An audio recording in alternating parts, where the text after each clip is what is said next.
Chapter 12.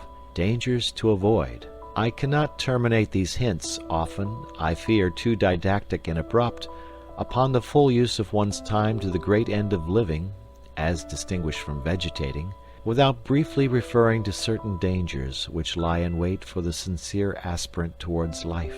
The first is the terrible danger of becoming that most odious and least supportable of persons, a prig. Now a prig is a pert fellow who gives himself airs of superior wisdom.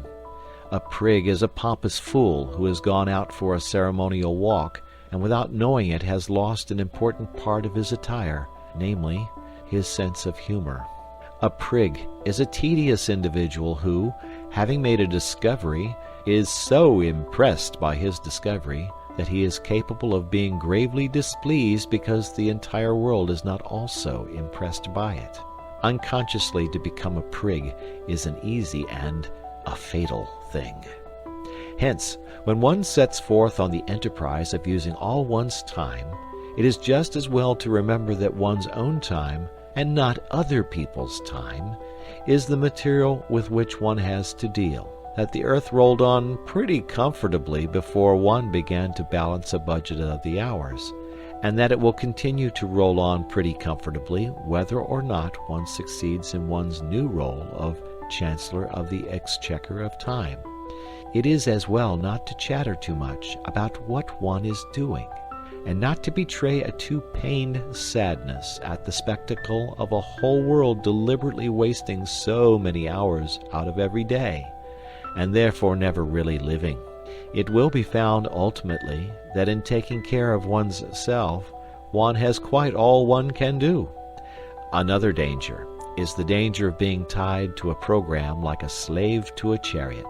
One's program must not be allowed to run away with one. It must be respected, but it must not be worshipped as a fetish. A program of daily employ is not a religion.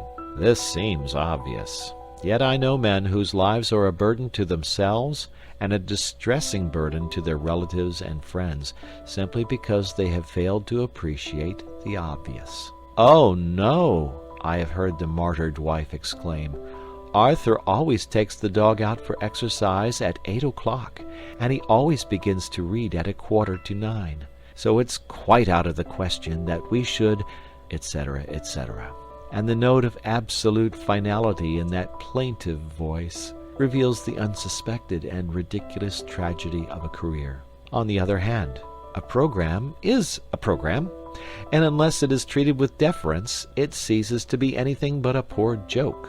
To treat one's program with exactly the right amount of deference, to live with not too much and not too little elasticity, is scarcely the simple affair it may appear to the inexperienced. And still another danger is the danger of developing a policy of rush, of being gradually more and more obsessed by what one has to do next.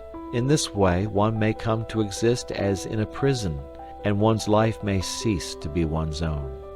One may take the dog out for a walk at 8 o'clock, and meditate the whole time on the fact that one must begin to read at 8:45, and that one must not be late.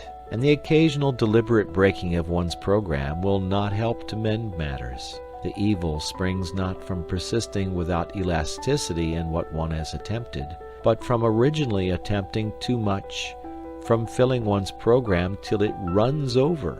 The only cure is to reconstitute the program and to attempt less. But the appetite for knowledge grows by what it feeds on, and there are men who come to like a constant breathless hurry of endeavor. Of them it may be said that a constant breathless hurry is better than an eternal doze. In any case, if the program exhibits a tendency to be oppressive, and yet one wishes not to modify it, an excellent palliative is to pass with exaggerated deliberation from one portion of it to another. For example, to spend 5 minutes in perfect mental quiescence between chaining up the St. Bernard and opening the book. In other words, to waste 5 minutes with the entire consciousness of wasting them. The last and chiefest danger which I would indicate is one to which I have already referred, the risk of a failure at the commencement of the enterprise. I must insist on it. A failure at the commencement may easily kill outright the newborn impulse towards a complete vitality, and therefore every precaution should be observed to avoid it.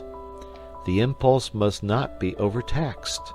Let the pace of the first lap be absurdly slow, but let it be as regular as possible. And, having once decided to achieve a certain task, achieve it at all costs of tedium and distaste. The gain in self-confidence of having accomplished a tiresome labor is immense. Finally, in choosing the first occupations of those evening hours, be guided by nothing whatever but your taste and natural inclination. It is a fine thing to be a walking encyclopedia of philosophy, but if you happen to have no liking for philosophy, and to have a like for the natural history of street cries, much better leave philosophy alone and take to street cries.